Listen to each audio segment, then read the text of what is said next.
오늘 함께 봉독할 하나님 말씀은 마태복음 20장 29절로 34절까지 말씀을 보겠습니다. 오늘 함께 봉독할 하나님 말씀 마태복음 20장 29절로 34절까지 말씀을 봅니다. 자, 본문 말씀을 교독하겠습니다. 저리가 여리고에서 떠나갈 때 큰 무리가 예수를 쫓더라. 소경 둘이 길가에 앉았다가 예수께서 지나가신 다음을 듣고 소리질러 가로되 주여 우리를 불쌍히 여기소서. 다윗의 자손이여 하니 무리가 꾸짖어 잠잠하라 하되 더욱 소리질러 가로되 주여 우리를 불쌍히 여기소서. 다윗의 자손이여 하는지라. 예수께서 머물러 서서 저희를 불러 가라사대 너에게 무엇을 하여 주기를 원하느냐. 가로되 주여 우리 눈뜨기를 원하나이다.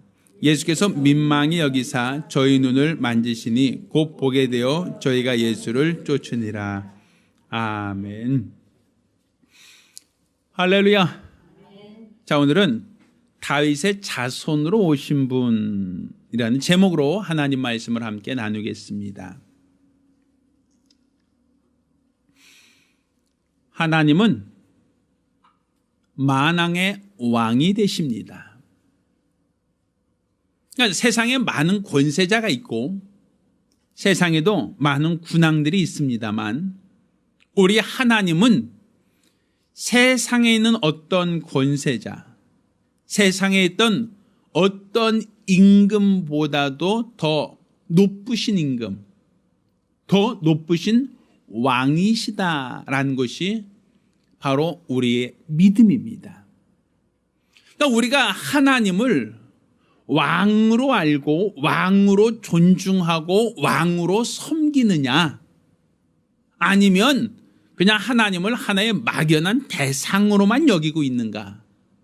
이게 사실은 우리 신앙이 온전한 믿음인가 아닌가를 가늠할 수 있는 기준점이 됩니다. 사실 우리가 하나님께 예배도 드리고 기도도 하고 때로는 헌금도 합니다. 그런데 내가 기도하는 대상이 누군가? 내가 예배하는 그분이 누구신가? 내가 찾고 내가 의지하는 그분이 누구신가? 그분이 바로 만왕의 왕이요 만주의 주가 되신다라는 것이 바로 우리의 믿음이란 말입니다. 우리가 오늘 예배에 온 것도 왕을 만나기 위해서 온 겁니다. 우리가 기도하는 것도 왕에게 내 사정과 내 형편을 아뢰고 도와달라고 도움을 요청하는 겁니다. 우리가 지금 하나님을 왕으로서 알고 왕으로 존중할 때 하나님은 우리의 기도를 들으시고 우리 모든 사정을 감찰해 주십니다. 근데 문제는 우리가 하나님을 왕으로 인정하지 않는다는 거예요. 이론적으로만 알 뿐이죠. 실제 삶 속에서는 하나님을 만왕의 왕으로 존중하지 못하고 오히려 세상의 물질을 임금 삼고 또 세상의 권력을 임금 삼아서 그들 앞에는 무릎 꿇고 그들 앞에는 머리를 조아리지만 정작 하나님이 그 누구보다도 더 뛰어난 더 높으신 왕이라는 사실에 대해서는 많은 사람이 관가하고 있단 말입니다. 사실 우리나라에서도 오늘날에는 국민의 주권 시대이기 때문에 대통령을 우리 국민들이 백성들이 투표로서 선출할 수 있습니다. 그래서 지금 대통령도 어떻게 본다면 국민 선거를 통해서 국민들의 손에 의해서 선출한 사람이 지금 5년 동안 대통령직을 감당하고 있죠. 그런데 제가 이렇게 사람들을 만나고 다니다 보니까 우리나라엔 두 종류가 있는 것 같아요. 하나는 이제 노무현 대통령이나 또 문재인 대통령 같은 어떤 민주당 성향이 있으신 분들은 지금 대통령이 하는 모든 일에 대해서 전폭적인 지지와 찬성을 합니다. 그리고 정치를 참 잘한다라는 생각을 하셔요. 특히 남북과의 관계를 개선시키고 정상회담을 하고 또 서민들을 위한 여러 가지 정책을 펴는 것에 대해서 굉장히 긍정적으로 생각을 하십니다. 근데 반대로 태극기 부대라고 얘기하는 어떠한 그 야당 쪽에 있는 성향을 갖고 있는 분들은 좀 대통령을 탐탁치 않게 여길 정도가 아니라 굉장히 불편해 생각합니다. 그래서 빨리 임기가 끝나기를 바라는 그런 분도 있어요. 그래서 사람들이 서로 얘기하다 자기 정치적 견해가 다르면 서로 다툽니다. 잘한다 못한다라고 서로 싸우기도 하고, 그것이 형제 간에도 부부 간의 관계에서도 그런 일들이 간혹 발생한단 말이죠. 그러니까 우리나라에서 가장 높은 권세와 권력을 갖고 있는 분이시지만 그 사람을 대통령으로서 인정하고 존중하고 존경하는 사람이 있는 반면에 한편에서는 그게 뭐 대통령이냐, 북한에 퍼주기만 하는 게 뭐 대통령이 하면서 굉장히 불편하게 얘기하는 분도 간혹 있거든요. 물론 무엇이 옳다 그르다라는 것은 나중에 역사에 의해서 판단될 수 있다라고 생각을 합니다. 그렇지만 우리나라의 헌법에서 보장된 대통령직임에도 불구하고 내 개인적인 성향에 따라서 그를 대통령으로 존중하고 존경하고 인정하는 사람이 있는 반면에 또 반대로 그가 헌법에 의해서는 대통령이 맞지만 내 심증적으로는 내 정치 성향과 맞지 않는다는 이유로 어떤 댓글을 보니까 문재앙이라고 써놨더라고요. 그분을 그렇게 표현해요. 이 사람 맡아서 요즘 부동산 가격 올라가고 이 사람 하고 나서 뭐 한 게 있냐 하면서 국민 지지도가 뭐 뚝뚝 떨어지는 그런 분도 있어요. 어찌됐든 간에 그거는 요번 대통령 때만 그런 건 아니에요. 그 이전 대통령 때도 그를 지지하는 사람들은 전폭적으로 지지하고 그를 반대하는 사람들은 그것에 대해서 굉장히 비난하거나 또 그의 정치에 대해서 굉장히 불편했던 것을 우리가 기억한단 말입니다. 그러니까 분명 헌법에서 보장된 대통령직을 갖고 있음에도 불구하고 또 대통령으로서의 직무를 감당하고 있음에도 불구하고 심정적으로 대통령으로 인정하는 사람과 그렇지 않은 사람이 있는 것처럼 우리 하나님이 만왕의 왕이신데 하나님을 만왕의 왕으로 인정하는 믿음을 갖고 있는 사람이 있는 반면 그냥 하나님을 그냥 막연한 대상, 종교의 대상, 그냥 하나의 어떠한 기독교에서 찾아내는 어떠한 대상으로만 여기는 그런 경우도 없지 않다 이겁니다. 그런데 이것이 우리 신앙에 있어서 그냥 나의 선호도, 좋다 싫다라고 하는 어떤 선호도 문제라면 뭐 큰 문제가 없어요. 그런데 그분을 나의 왕으로 인정하는가 그렇지 않는가라는 것이 나의 삶과 직접적인 연관성이 있다라고 한다면 우리는 쉽게 부정하기는 어렵단 말입니다.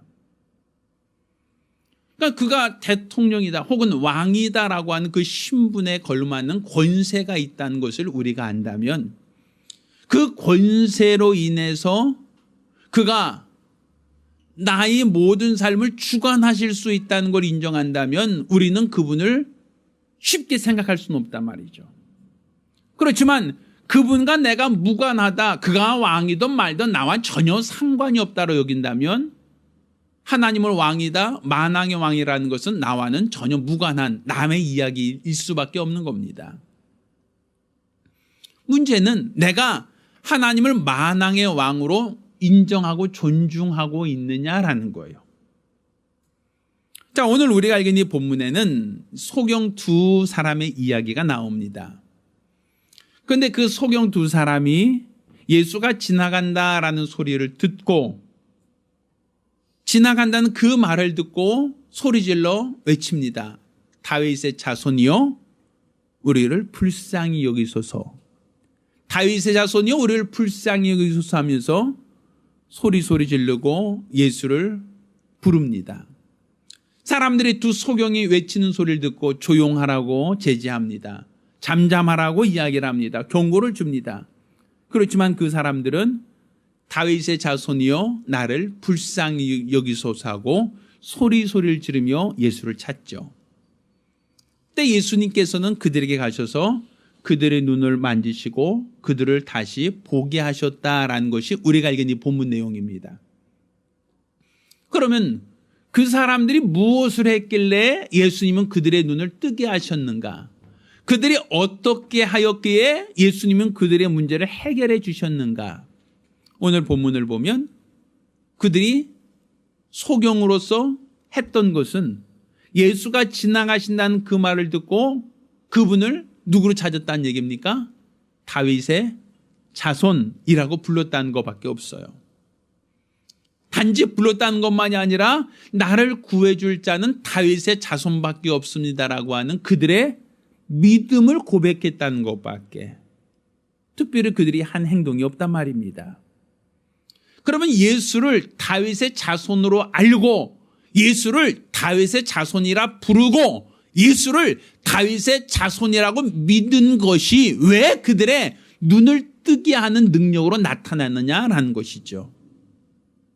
여기서 우리는 다윗이라는 사람이 누구인가라는 것부터 우리는 알아볼 필요가 있겠죠. 다윗의 자손이라고 하니까. 마태복음 1장 1절에는 이와 같이 시작합니다. 아브라함과 다윗의 자손 예수 그리스도의 세계라 하면서 시작을 하고 있어요. 그러니까 예수 그리스도의 족보를 말하는 데 있어서 아브라함과 다윗의 자손이라고 시작하고 있습니다. 분명 예수님의 족보에는 아브라함과 다윗만 있는 것은 아닌데 왜 두 사람만 크게 거명이 되고 있는가 하면 아브라함은 믿음의 조상이기 때문이고 다윗은 왕조의 시작이기 때문입니다. 하나님이 아브라함에게 대적의 얻을 문을 주겠다라는 약속을 기업으로 주신 자이고 다윗에게는 내 자손으로 그 위가 왕위가 끊이지 않고 주어질 것이다라는 그 약속이 주어졌던 왕입니다. 자, 왕이라고 하는 것, 다윗이라는 사람은 이스라엘에서 가장 위대한, 가장 존경받는 왕이다라고 볼 수 있는 겁니다.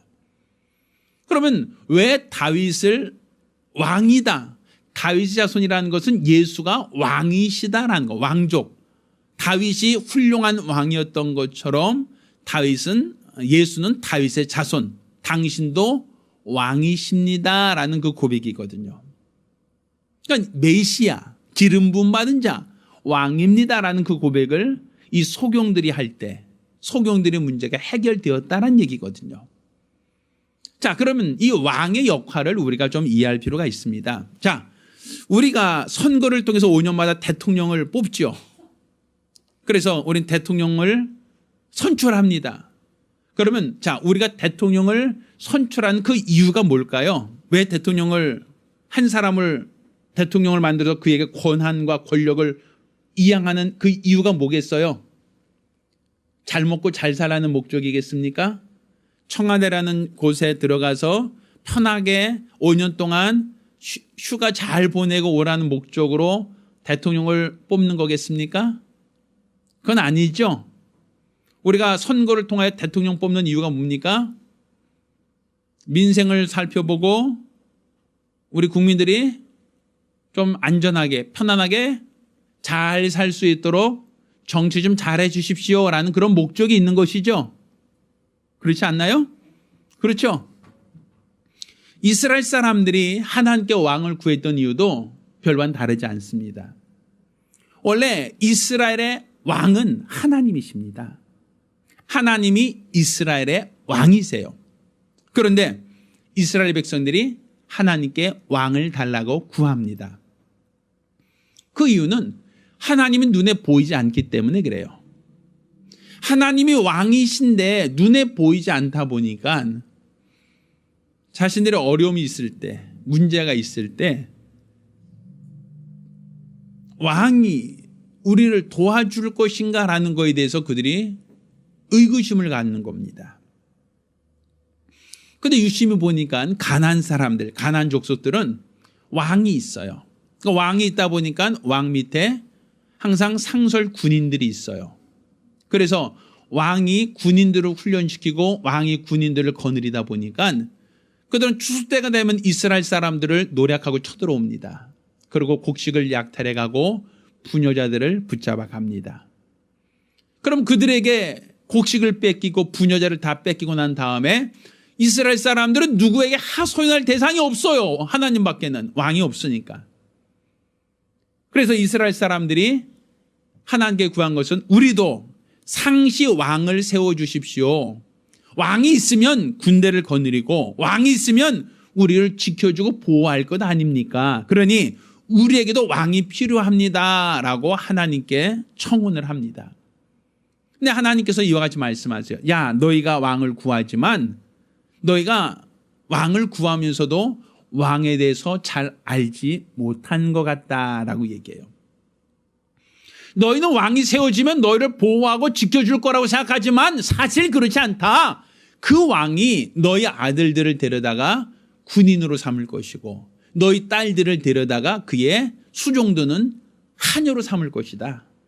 그러니까 너희의 돈을 벌면 세금으로 다 뺏어갈 것이다. 그런데 왜 너희가 왕을 구하느냐라고 물어보시죠.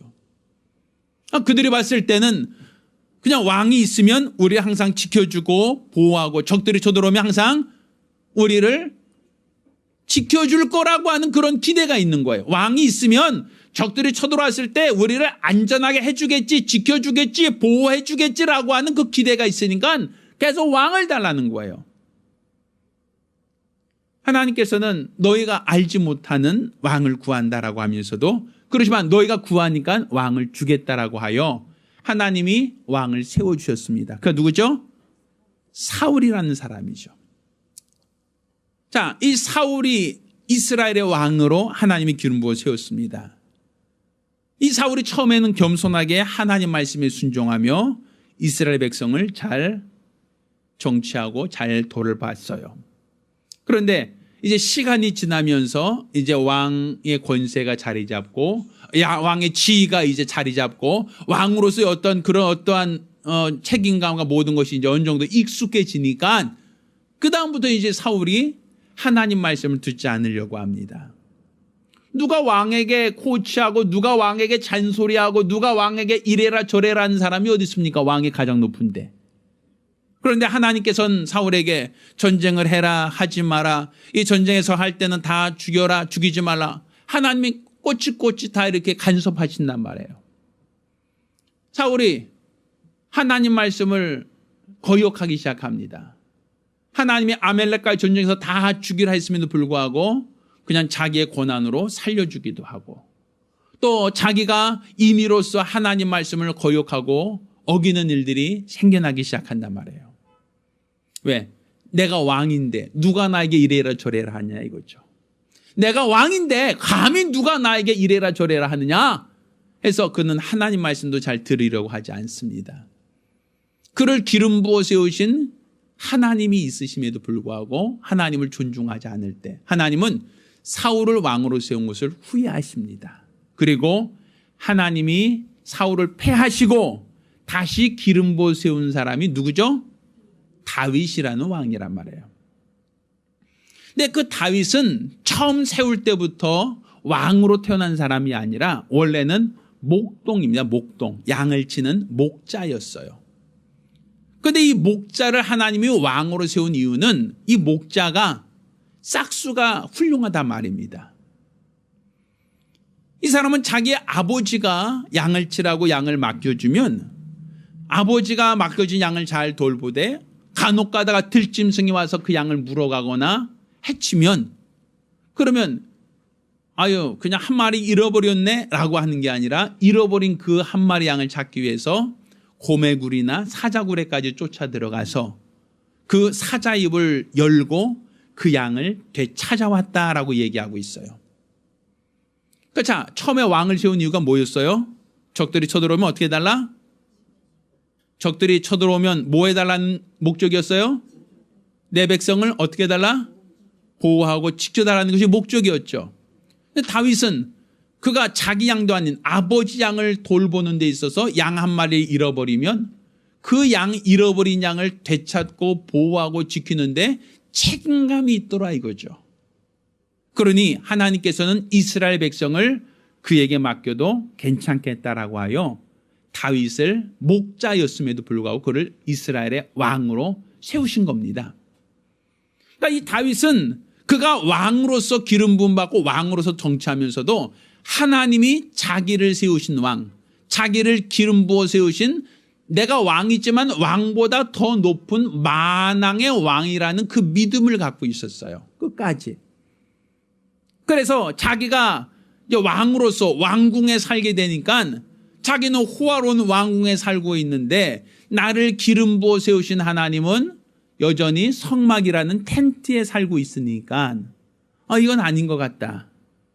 내가 왕으로서 이렇게 좋은 집에 사는데 어떻게 하나님, 나를 기름 부어 세우신 하나님은 나보다 누추한 곳에 있을 수 있느냐. 하나님을 위해서 내가 성전을 건축하겠습니다 라고 할 만큼 그는 자기가 최고의 왕이 아니라 자기를 세우신 왕, 곧 하나님이 있다는 걸 알고 하나님을 존중하는 믿음이 있었단 말입니다. 그래서 그 하나님을 위해서 성전을 건축하겠습니다 라고 할 때 하나님 그 나단 선지자를 통하여 다윗을 칭찬하시고 다윗에게 자, 내가 너의 왕위는 절대로 빼앗지 않겠다. 네가 만약 잘못한 일이 있더라 할지라도 사울에게는 왕위를 뺏어서 너에게 줬지만 너는 아무리 잘못한 일이 있다 할지라도 왕위를 너에게서 취하지 않고 너와 내 자손들에게 계속 그 왕위를 물려줄 수 있게 하겠다라고 약속을 하셔요. 그래서 다윗은 이스라엘의 왕위, 우리나라 이조 왕씨처럼 다윗의 자손들이 계속 대를 이어서 이스라엘의 왕이 될 수 있었던 겁니다. 그런데 이스라엘의 왕으로서의 역할은 아까 뭐라 그랬어요? 적들이 쳐들어올 때 뭐 해달라? 보호하고 지켜주고 백성들을 안전하게 하는 게 왕의 역할이에요. 그것을 위해서 왕을 세워달라고 한 거니까. 자, 그런데 그 왕들이 우상을 섬기고 하나님을 버리고 타락함으로써 하나님이 이스라엘을 멸망시키고 적들에게 이스라엘을 넘겨줍니다. 그들이 고난당하게 했다는 얘기죠. 그래서 예수님이 올 그 당시는 선자도 없고 왕도 없은 채 그들이 로마라고 하는 나라로부터 식민생활을 하고 있었어요. 우리나라가 일본에게 일제시대에 식민생활했던 것처럼 이스라엘 사람들도 로마에 의해서 식민생활을 했거든요. 그러니 그들은 식민생활하면서 뭘 구합니까? 우리들을 로마로부터 독립시켜줄 누가 필요합니다? 왕이 필요합니다죠. 그래서 그 왕을 기름 부은 자 메시아라고 한 거예요. 그러니까 우리를 로마로부터 구원해줄 메시아를 기다리는 거예요. 우리를 이런 속박으로부터 우리를 건져주실 우리의 왕이 오시기를 기다리는 거예요. 그래서 예수가 오시기를 기다리는 것은 그가 오시면 우리를 로마로부터 해방시키시고 우리를 모든 억압과 결박으로부터 자유케 하실 거라고 하는 그 기대를 갖고 메시아가 오기를 사모하고 메시아가 오기를 기다린 겁니다. 그리고 400년 만에 예수가 오셨을 때 사람들은 내심 기대를 했죠. 야, 저가 메시아라면 우리를 로마로부터 구원할 것이다. 그가 우리를 독립시켜 줄 것이다. 우리를 안전하게 보호해 줄 거다라는 그 믿음을 갖고 있었단 말이에요. 그런데 예수님께서는 로마를 무찌르자고 얘기하지도 않고 로마를 몰아내지도 아니하시고 로마에 대해서 그는 어떠한 액션을 취하지 않으셨어요. 그래서 사람들은 예수께 실망을 했고 또 실망한 나머지 예수를 십자가에 못 박아 죽이자라고 해서 예수를 죽인 겁니다. 결국 예수가 죽었던 이유가 뭡니까? 자기들은 예수를 왕이라고 생각했는데 왕으로서 오셔서 해야 될 일, 곧 이 나라를 우리가 독립시켜주고 로마를 몰아내야 될 그 역할을 하지 않았다. 우리를 지켜주고 보호할 그 책임을 안 하는 자는 왕이 될 수 없다라고 하여 예수를 십자가에 못 박아 죽이자 했던 겁니다. 그런데 오늘 우리가 읽은 본문을 보면 이 소경들이 예수가 지나가는 소문을 듣고 뭐라고 외치기 시작합니까? 다윗의 자손이라고 외친단 말이에요. 그 얘기는 다른 말로 예수는 바로 우리가 기다리던 왕입니다. 메시아입니다. 라는 얘기거든요. 자, 예수를 왕입니다, 메시아입니다라고 하는 그 사람들에게 예수님께서는 뭘 하셨어요? 그들의 눈을 뜨게 하셨어요. 자, 우리가 생각할 때 아까 왕의 역할이 있었죠. 왕의 역할은 뭐라 그랬어요? 적들이 왔을 때 적들로부터 뭐 해달라? 국민들을 보호하는 것, 지켜주는 것, 안전하게 하는 것. 이게 왕의 역할이다라는 얘기예요. 그러니까 적들이 쳐들어왔을 때 국민들의 생명을, 국민들의 어떤 재산을 지켜주는 역할이 왕이 해야 될 역할이다라는 얘기죠. 그래서 로마로부터 우리 국민을 지켜주고 우리 이스라엘 사람을 도와주기 위해서는 로마를 몰아내고 이 백성을 살려주세요. 그래야 당신이 메시아, 당신이 우리의 왕입니다 라고 얘기하는 거예요. 근데 예수님께서는 로마를 몰아내거나 로마를 무찌르지 아니하셨어요. 그렇지만 오늘 본문을 보면 소경들이 예수여 우리를 도와주세요 라가 아니라 다윗의 자손이여 우리를 불쌍히 여기소서 할 때 그들을 도와주셨다. 그들을 눈을 뜨게 하셨다는 얘기거든요. 그 얘기는 자, 우리가 큰 거시적으로 본다면 이스라엘이 지금 로마가 쳐들어와서 로마가 이스라엘을 식민지로 삼았습니다. 그리고 세금을 뜯어가고 온갖 약탈해 가죠.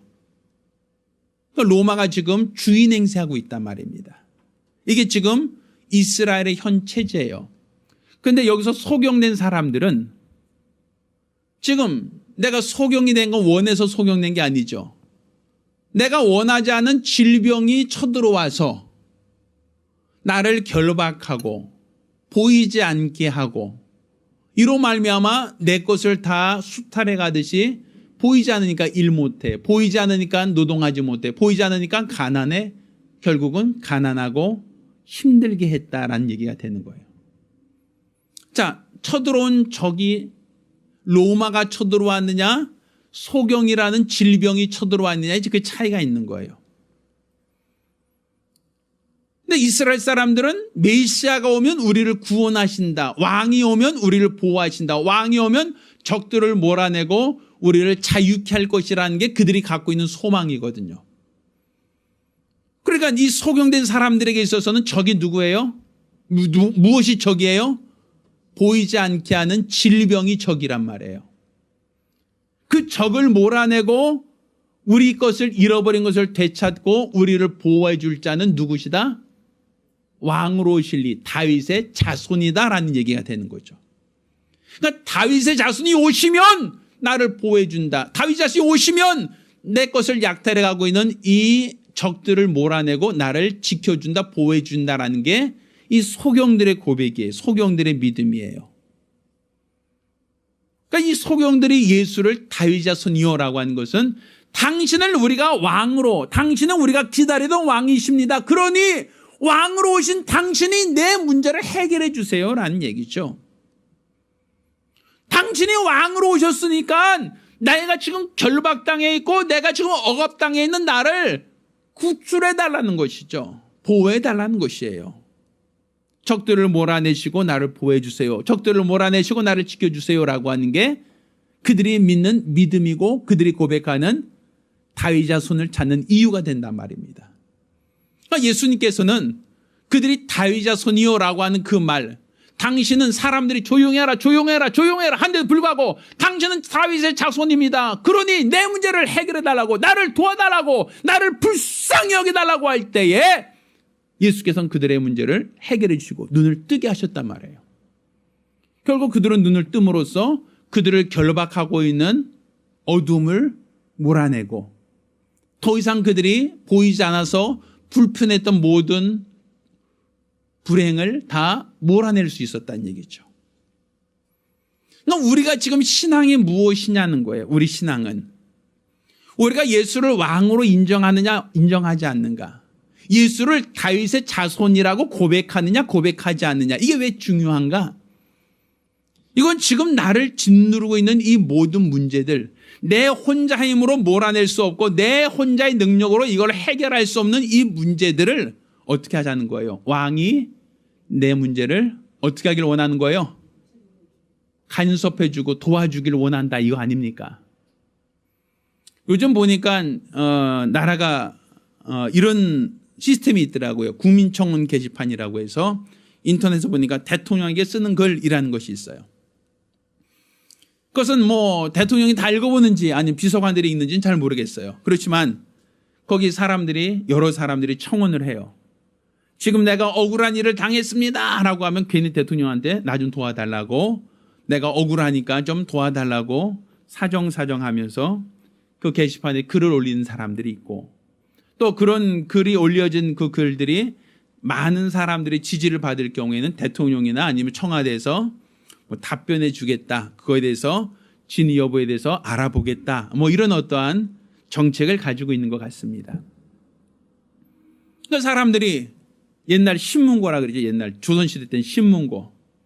북치는 소년처럼 억울한 일 당하면 궁궐 앞에 있는 북을 막 두들겨서 왕에게 내가 억울한 일 당했으니까 도와주십시오라고 청원하고, 왕이 그 청원을 듣고 그 백성들의 문제를 살피고 또 그 억울한 자들의 누명을 벗겨주었던 것. 우린 그것을 옛날 이야기로만 우리가 생각하지만 오늘날 우리가 하나님을 왕으로 믿고 왕으로 인정한다면 오늘 우리의 믿음에는 내 앞에 국민청원 게시판, 신문고가 하나 있다는 것을 우리가 이해할 수 있단 말입니다. 왕으로 오신 그가 나의 왕이시라면 그가 내 문제를 해결하실 것이고, 그가 왕이시라면 내 연약함과 나를 결박하고 있는 이 모든 억울한 일로부터 나를 보호할 수 있다. 이게 바로 우리 믿음입니다. 우리가 그냥 막연하게 하나님을 왕으로 믿자는 것이 아니라, 그냥 왕으로서 그를 떠받들자는 게 목적이 아니라, 그가 왕이시기에 내가 그의 통치를 받고, 그가 왕이시기에 내가 그의 도움을 받고, 그가 왕이시기에 나를 지키시고 보호하시리가 바로 그분이라는 거죠. 내가 억울한 일 당하면 내 편에서 나를 도와주고 나를 지켜주고 나와 함께 한다는 것을 우리가 인정할 수 있는 것은 그가 바로 왕이기 때문에, 그가 바로 나의 왕이기 때문입니다. 따라서 우리가 이 소경처럼 예수를 다윗의 손, 곧 왕이십니다, 기름 부음 받은 왕이십니다라고 인정할 때 그 문제가 해결되었던 것처럼 우리도 예수를, 하나님을 나의 왕으로 믿고 나의 왕으로 고백하고 나의 왕으로서 섬기고 나의 왕으로서 존중하고자 하는 그 믿음이 우리에게 있어야 됩니다. 그분을 내 왕으로 인정하고 따를 때에 그가 자기 백성을 도와주시고 그가 자기 백성을 지켜주시고 그가 자기 백성을 보호하신다는 이 믿음을 가져야 됩니다. 따라서 우리는 막연히 하나님을 왕으로 세웁시다가 아닙니다. 우리 막연히 하나님을 왕으로 추대합시다라는 게 목적이 아닙니다. 그가 왕이시기에 그의 백성을 버리지 않는다는 것, 그가 왕이시기에 그 모든 백성들을 도와주신다는 것, 그가 왕이시기에 자기를 왕으로 존중하는 모든 자들을 그분이 지켜주신다, 보호하신다. 이게 바로 우리의 믿음입니다. 따라서 우리가 하나님을 막연한 대상이 아니라 나의 왕, 나의 주로 믿고 인정하는 거룩한 성도가 되기를 예수 이름으로 축원합니다. 하나님을 바로 나의 왕으로 믿고 나의 왕으로 섬기는 모든 자들에게 하나님의 평안이 있기를 예수 이름으로 축원합니다. 기도하겠습니다. 우리가 기도하실 때에 나의 왕으로 오신 하나님, 나의 왕으로 오신 하나님을 찾고 의지하며 그를 의지하고 그를 신뢰하는 믿음 갖게 해달라고 간절히 사모하며 한 목소리 기도합니다. 할렐루야, 할렐루야. 우리가 배가 고플 때 음식점에 가죠. 근데 음식점에 갔다고 해서 배가 불러지는 건 아니에요. 내가 음식을 주문해서 먹어야 내 배가 부를 수 있죠. 교회에 왔다고 해서 여러분 모두가 하나님을 믿고 하나님을 섬길 수 있는 게 아닙니다. 그 하나님을 나의 주, 나의 하나님이라고 믿음으로 고백하고 의지할 때 하나님의 도우심을 실제적으로 체험할 수 있습니다. 그러니까 하나님은 그냥 막연한 대상으로만 여기지 마시고 나의 왕, 나의 주 하나님으로 믿고 신할 수 있는 믿음 갖기를 부탁드립니다.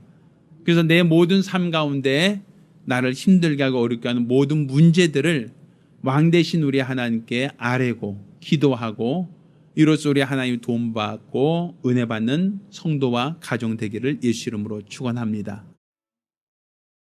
이제는 우리 주 예수 그리스도의 은혜와 아버지 하나님의 극진하신 사랑과 보혜사 성령님의 교통하시 역사하심이 하나님을 왕으로 알고 믿고 의지하며 이로써 우리 하나님의 은혜와 도움받아 세상을 이기며 살기로 결심한 우리 모든 성도들과 가정들 위해 이제부터 영원까지 함께 있을지어다. 아멘. 우리 하나님께 영을 돌리겠습니다.